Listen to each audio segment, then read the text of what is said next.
There's a number in your savings account right now. You're proud of it.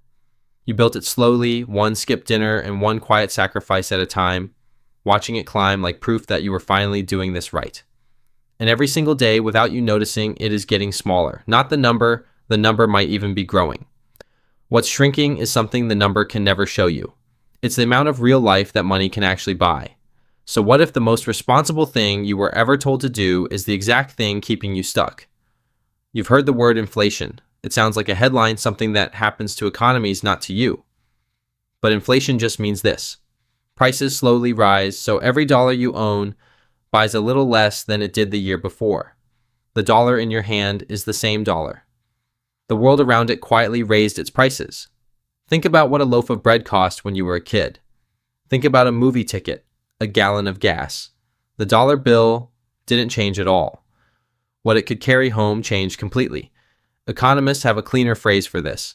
They call it purchasing power, which is just the actual amount of stuff your money can buy. And your savings account, the one you're so careful with, is leaking purchasing power in the background like a tire with a hole too small to hear. You don't feel it deflate. You just notice years later that the same money doesn't go as far. Picture your grandparents talking about the first house they bought, or the first car, and the prices they name out loud. Those numbers sound impossible now. They aren't a story about how cheap the past was. They're a story about how steadily your dollar has been shrinking the entire time, year after quiet year, while everyone called it stable. A dollar tucked under a mattress in their day would buy you almost nothing today. It didn't get stolen, it got eroded. And the wild part is that this same slow erosion is happening to your money right now, in real time, while you sleep soundly believing it's untouched.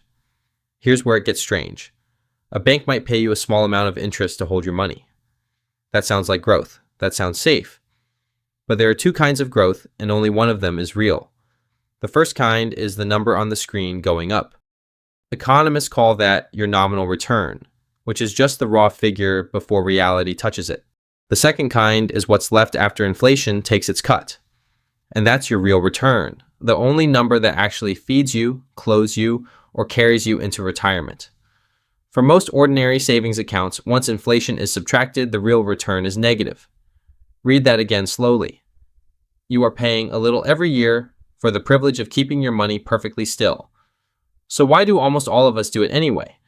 Why does idle cash feel so deeply, instinctively safe? This is where a psychologist named Daniel Kahneman comes in. He spent his life studying how people actually make decisions, not how a calculator says they should, and he won a Nobel Prize for it. He uncovered something that explains almost everything about your money. He called it loss aversion. In plain terms, loss aversion means the pain of losing money feels about twice as strong as the pleasure of gaining the same amount. Losing $100 stings far more than finding $100 delights. Your brain is not a neutral accountant. It is a frightened animal guarding a pile. Now watch what that does to you. Cash in a savings account feels like it can't be lost. The number doesn't drop. The market never lurches and scares you on a Tuesday morning. So your brain stamps it as safe, even while inflation drains it in a way too quiet to trip the alarm. You are terrified of the loud, sudden loss. You are completely blind to the silent, certain one. That's the trap, and it's worth sitting with. The thing that feels safe is bleeding you slowly. The thing that feels dangerous might be the only thing that grows. So hold the savings account up next to the other option for a moment. Imagine the same money placed not in a single bank account, but spread across hundreds of the largest companies in the country at once. The tool that does this is called an index fund, which is just one big basket that owns a tiny sliver of every company in it. So no single business going under can sink you. It rises and falls. Some years it drops hard, and those years feel genuinely awful. But zoom out far enough, and something becomes impossible to ignore. Robert Shiller, an economist at Yale who also won a Nobel Prize for studying markets, has tracked stock prices back more than 100 years. Across those long decades, the broad market has historically grown, on average, by roughly 7% a year, after inflation is stripped out. Though no one can ever promise the future will repeat the past. Now set that beside a savings account, quietly losing ground to rising prices. One choice feels safe and slowly bleeds. The other feels risky, and over a long enough horizon has tended to build real wealth. and there's a force working on the investing side that the savings account barely gets to touch. It's called compound interest, and it may be the single most underestimated idea in all of money.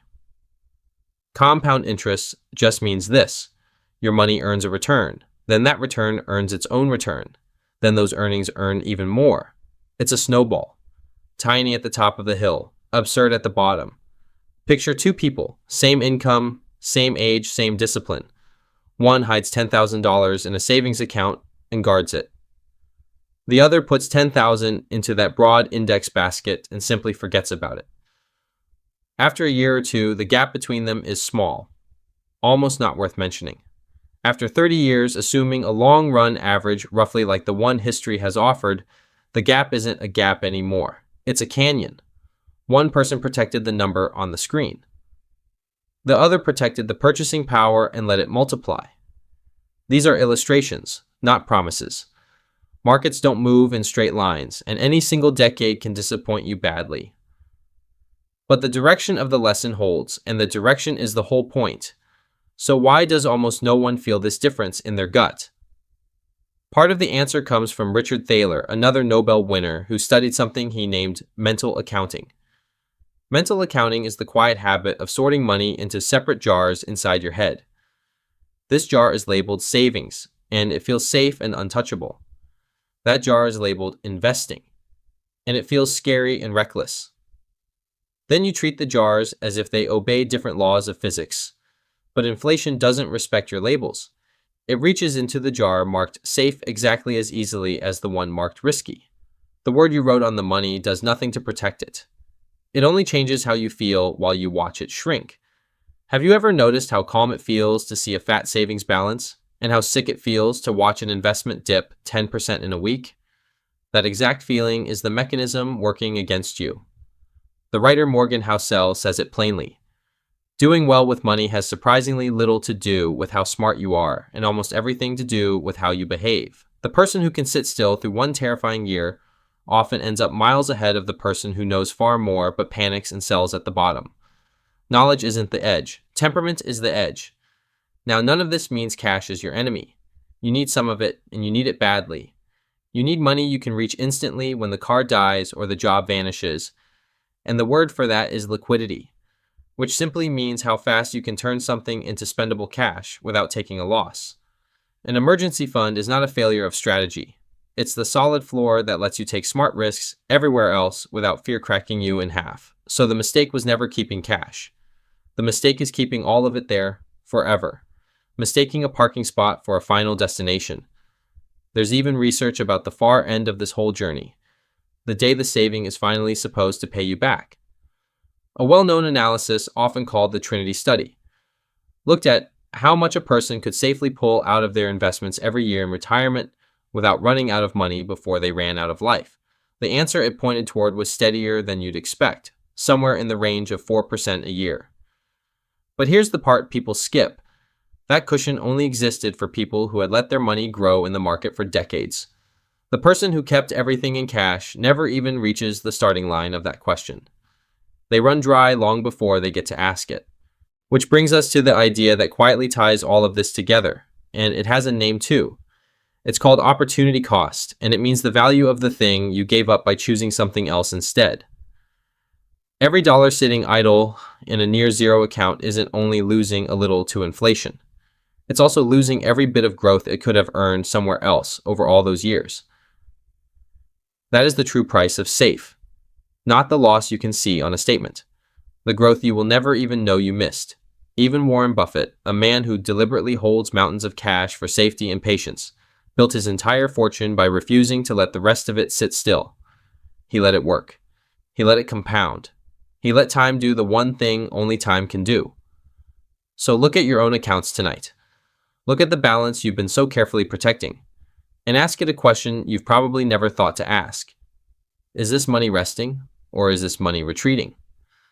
Some of it absolutely should be right where it is, standing guard as your floor, your safety, your peace of mind. But the part beyond that, the part just sitting there out of fear, dressed up as discipline, is quietly trading your future self's freedom for a number that comforts your present self tonight. You don't have to gamble. You don't have to understand every chart or predict a single market. You just have to stop mistaking stillness for safety, because there's a number in your savings account right now. You're proud of it.